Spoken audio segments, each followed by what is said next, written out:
Hi everyone, my name is Colin Murphy. I've been a parishioner at St. Charles for a little over 2 years now. Originally from Rhode Island, came down to the area to go to college at GW, and I've just kind of stuck around. If you haven't met me, if I haven't met you, I hope to meet you when this is all over and we can come back together again at an in-person P3. When Father Planty first asked me if I would be interested in giving a P3 reflection, my first thought was definitely not. But the more I thought and prayed about it, the more I realized that I might actually have something to say. And this whole setup is good for you because if halfway through you decide that I really don't have anything to say, you can just close your browser. You're not trapped in the church waiting for me to finish speaking, so that's nice. With that aside, I would like tonight to talk to you about patience. Patience is a virtue. We hear this all the time to the point of being hackneyed, but do we really know what that means? What is patience really? St. Thomas Aquinas has a definition for patience. He says, patience is the virtue by which a man bears up against the evils that tend to make him sad and break his spirit. Now, before you get any ideas, I am not a St. Thomas Aquinas scholar. You'll see a couple quotes from him in this talk. I got them like any of you would from a podcast. But I'll read that one more time. Patience is the virtue by which a man bears up against the evils that tend to make him sad and break his spirit. And the word patience comes from the Latin passio, which means to suffer. So there is suffering here inherently involved with patience. The virtue is meant to allow us to suffer things well. And it's not just waiting. I think a lot of times we get the misconception that being patient just means sitting there while something is bad until all of a sudden it's not bad anymore. But that couldn't be farther from the truth. So it's about enduring well through suffering and remembering also that Christ is in the suffering, right?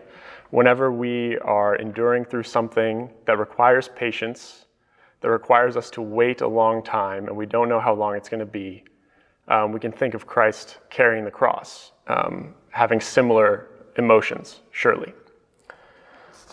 So, and also, holiness requires patience, of course. We can't get to any sense of virtue, any sense of holiness, just like that. It's a long road that requires a lot of ups and downs and a lot of growth, and that takes patience. So to help illustrate this, I have two examples from my life through which I've learned a little bit about patience, and I hope that they can help you to sort of apply it to your life as well. So the first example, as I mentioned before, patience involves enduring through suffering. And certainly our own sinfulness is something that we have to endure. So, this is because part of me really wants to be holy, but another part of me kind of doesn't. And these two parts are at odds with each other. Because, I don't trust God enough, and that's where that part comes from, that says, I don't really know if I want to be holy. And this causes me suffering. This causes me a divided interior life. So my first example from my own life comes from learning patience through my own sinfulness, and specifically my struggles with sexual sin and unchastity. Now, growing up with the internet, with the prevalence of pornography in our culture, and also the dominant hookup culture, it's rare that anyone can get through their teenage years completely unscathed by this, and I was no exception. So, this went on, and as I began to have a relationship with God at the beginning of college, I began to pray. I knew that God was there, that He loved me, but I didn't really believe that He could help me leave these things behind. I didn't really trust that He could change my heart. So about halfway through college, I decided that I needed to make more of an effort to remove these actions and these sins from my life. So I started to try, but I didn't really have the right motivations. So another quote from St. Thomas Aquinas about patience, he says, "Patience is possible only when the soul loves something good with a love strong enough to make it bear up under oppressing evil. This was my first step towards learning patience. I realized that I didn't have the right kind of love necessary. I wanted to change, not because I wanted to love God more, but because I was tired of feeling bad about myself, about feeling guilty. I wanted to feel good about myself because I was good, because I wasn't doing anything wrong. And that really comes from pride. It's not a real love towards God. It's not a real desire to grow in that relationship. And certainly, if patience is only possible when the soul loves something good, with a love strong enough to make it bear up under oppressing evil, if that love is for yourself, you're never going to want to suffer. You're never going to want to bear up against that evil.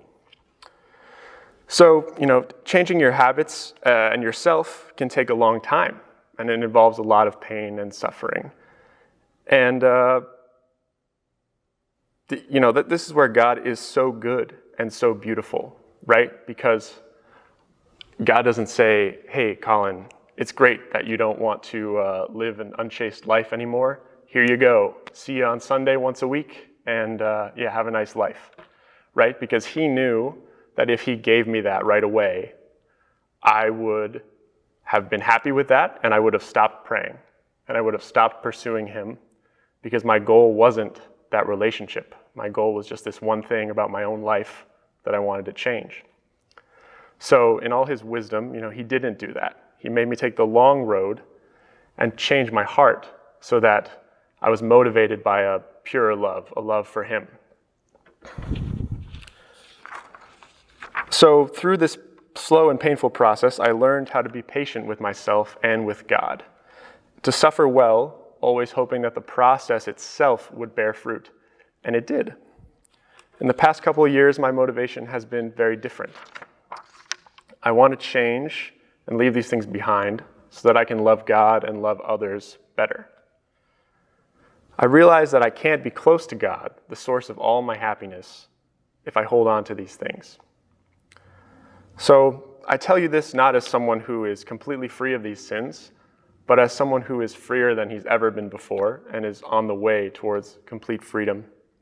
This is the way God heals, slowly, to show us how much we have to love him, to show us how much we have to rely on him for that healing. God taught me patience through this process. I couldn't just wait and do nothing, hoping that one day everything would change. I had to have patience to bear up against my own sinfulness, and God showed me that patience bears fruit. So, right, there's the first example. A second example. The first example showed having patience with our own sinfulness, but we also sometimes, a lot of the time, have to have patience with our circumstances, something that may appear less within our control. For me, this has been exemplified best through work, and I'm sure that a lot of you can relate to this.